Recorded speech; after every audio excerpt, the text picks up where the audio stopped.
What's going on, folks? Hope you're having a wonderful night or day. Welcome back to some Quinfall. As always, I'm heading over to a grind spot right now, party grind spot to be exact, and the reason for that is going to tie in very closely to what we're going to be talking about today. We got ourselves a new patch. So I'm going to go ahead and just jump right into it. They start off with server and performance improvements. They state that server performance improvements were made for large-scale multiplayer environments. Infrastructure enhancements were specifically applied to the European server. Now, I think I know why this specifically was a change. I was noticing while watching a European streamer the other day that there was a lot of lag going on while people were trying to do a world boss. If you somehow haven't seen it yet, of course, there's a sale going on at the moment where the game is just selling for like $2 at the moment, 2 USD. Extremely good price. I've never seen a game do that before, and I think it's a very, very smart marketing tactic because it's helped a lot with boosting the Steam charts. And something that's also caused is a little bit more strain on the servers, especially the EU one, because they seem to have the most populated. And during a world boss, I noticed that there was crazy amounts of lag, like they could just not do anything. And this was a couple of days ago, so I think they targeted the improvement for the EU server for this reason. I'm not sure if this fixed everything on the EU server. I've been seeing some mixed results, but if you are on EU, please let us know how it's going. The second one is improvements were made to address the server not responding 01 error that was caused by weak connections or sudden connection fluctuations. I've seen that once or twice, but not too often. The fixes were applied to resolve the app sign error and the issue where the anti-cheat loading screen would not close upon game entry. The next one is an AI-supported control system has been added to the in-game chat and PM system to filter out messages containing coin sales, advertisements, or offensive language. Since all messages in general chat and PM are now filtered through the AI system, they will be delivered with an average delay of 1 to 2 seconds.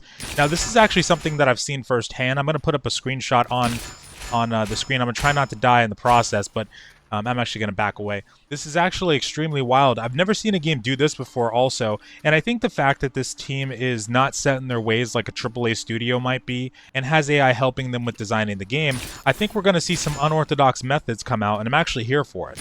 But yeah, they've actually introduced a chat filter for the AI, and it's impacting the gold sellers. I actually haven't seen any all day long, but another thing you'll notice that it does is it looks at your message and filters it by language. So if your message was typed in English, it will put an EN. I haven't seen it actually apply successfully for other languages, and I think it's actually disabled on the EU and Asia server for further testing, but it's still available on NA though, and I freaking love the fact that they're actually trying this.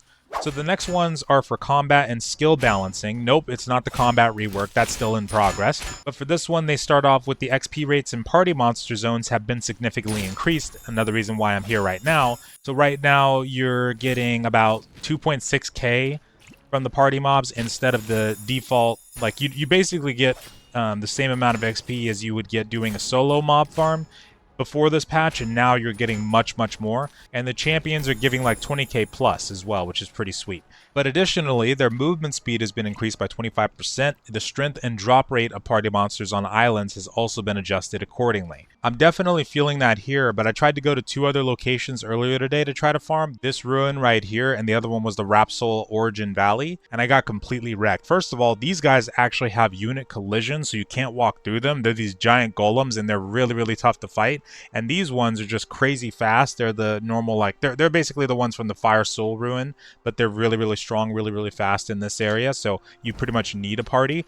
So the Arachnid Nest, this has been one that I've been doing, or Arachnid Temple, this is one that I've been doing, and also if you do farm on islands, I think those ones are still pretty good. There is a zombie one over here, and this one that's pretty good, and I think there's another one right there that people do farm on.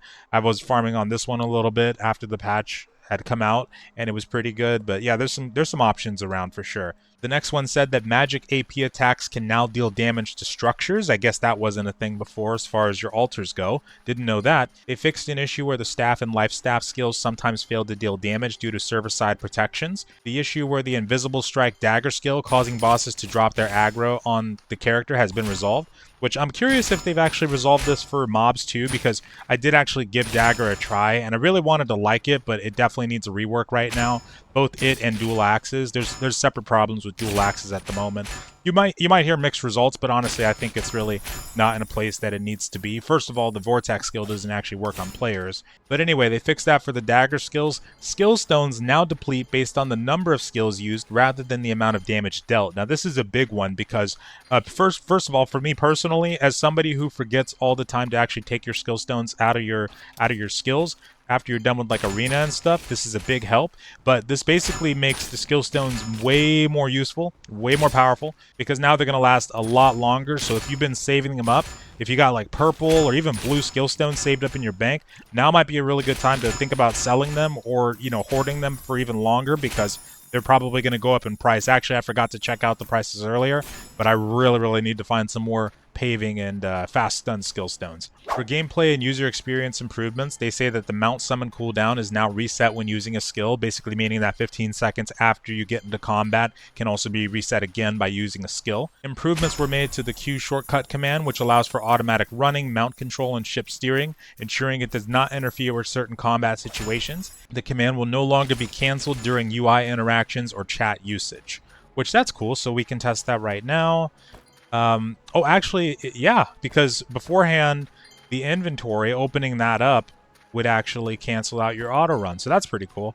The next one is the daily quest requiring horse feed can now be completed by feeding pets. They've got a lot of wins in this patch. I love that. They fixed an issue where secondary characters could not properly mount or appeared underneath their mounts. The friends list and block list capacities have now been increased to 200 by 200, and they're actually fixed now, which is awesome to see. Fixed a bug where sending a friend request to a non-friended player resulted in a message stating the player was already on the list. Fixed an issue where the friends list sometimes failed to display. That was the one that fixed it up for me, I believe. They also fixed an issue preventing clan officers below the clan leader from kicking regular members from the clan. They also made several improvements to the clan banner approval process, because if you're not aware, once you submit a clan banner, it does have to be subject to approval.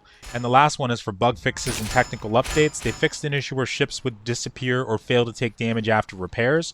They also said that certain plant seeds were previously biome restricted, making some crafting recipes unachievable because we don't have the snow and swamp biome yet. These seeds can now be obtained alongside other seeds. Cool to see. My character must be heavy or something. Alright, we're going into arena anyway. Skadoosh. They fixed a bug where some players could not see their daily login rewards. Ooh, that would suck. And they fixed several visual bugs affecting the mounts. So this was a really impressive patch. I know we're still eagerly waiting for some major patches to come around, but this one was really good in my opinion. Like, it was actually effective in fixing things that it was targeted to fix. But one thing I am curious about is the EU server. So like I said before, if you are on EU, please let me know how it's going over there. But thank you guys so much for watching. I'm about to jump into this PvP. Have a wonderful night or day, folks. Peace out. Where are my skill stones? Here we go.